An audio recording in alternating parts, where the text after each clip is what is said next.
চলে যাব Google play স্টোরে গিয়ে আমরা ইমোটি আপডেট করে নেব। আপডেট করার পর আমরা ইমোটি ওপেন করে নিব। তো ওপেন হওয়ার পরে আমরা কর্নারে আমাদের চ্যানেলের লোগোটি দেখতে পাবো। তো ওই লোগোটিকে আমরা একটা ক্লিক করে দিব।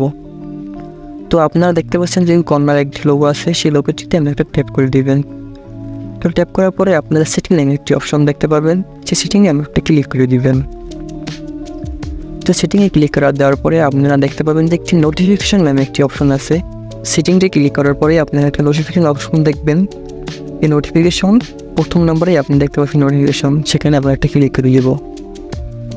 তো সেখানে আমরা একটা ট্যাপ করার পরে দেখবেন যে ভিতরে আছে কল সেট আপ। তো কল সেট আপে আমরা একটা ক্লিক করবো এখানে। তো কল সেট আপ কলিং এখানে একটা ক্লিক করলেও হবে। তো এখানে একটা ক্লিক করেন আপনারা। এখানে ক্লিক করার পরে আপনারা দেখতে পাবেন যে কল মিউজিক, যেমন আপনারা মনে করেন কল টোন লেখা আসতে পারে আপনাদের, ঠিক আছে। আপনারা কল টোনে ক্লিক করবেন। তো কল টোনে ক্লিক করার পরে এখানে আপনার অজস্র গান গজল সব কিছুই আপনারা এখানে দেখতে পাবেন।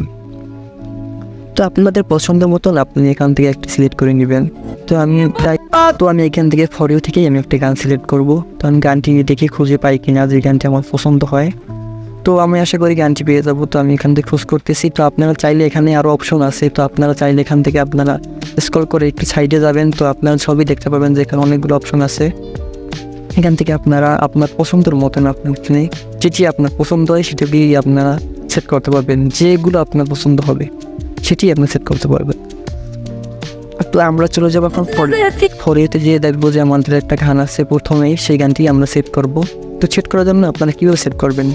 তো গানটি দিয়ে ক্লিক করার পরে আপনি কর্নারে একটা দেখবেন গানের বরাবর সোজা একটি অপশন আসবে টিক চিহ্নের মতন, সেই টিক চিহ্নে আপনি ক্লিক করবেন। করার পরে ওখানে দেখাবে যে আপনার ওটি সেট হয়ে গেছে। তো সেট হওয়ার পরে আপনার এখান থেকে ব্যাগে চলে আসবেন। ব্যাগে চলে আসলে আপনার হাতে থাকা অন্য একটি ফোন দিয়ে ট্রাই করবেন। তো ভিউয়ার্স, আপনাদের যদি ইমোতে কাজ না করে তাহলে আমাকে ইনবক্সে নক করবেন। অবশ্যই আমি আপনাদেরকে ইমোটি ইনবক্সের মাধ্যমেই আমি আপনাদের কাছে ইমোটি পৌঁছিয়ে দেবো। তো আমাকে অবশ্যই ইনবক্সে নক করতে হবে। ভিউয়ার্স, আমার ভিডিও দেখে যদি আপনারা কোনো উপকৃত হয়ে থাকেন তাহলে অবশ্যই আমার চ্যানেলটি সাবস্ক্রাইব দিয়ে করে রাখবেন। আর যদি ফেসবুক পেজ থেকে হয়ে থাকে তাহলে অবশ্যই ফলো দিয়ে সাথে থাকবেন। ধন্যবাদ।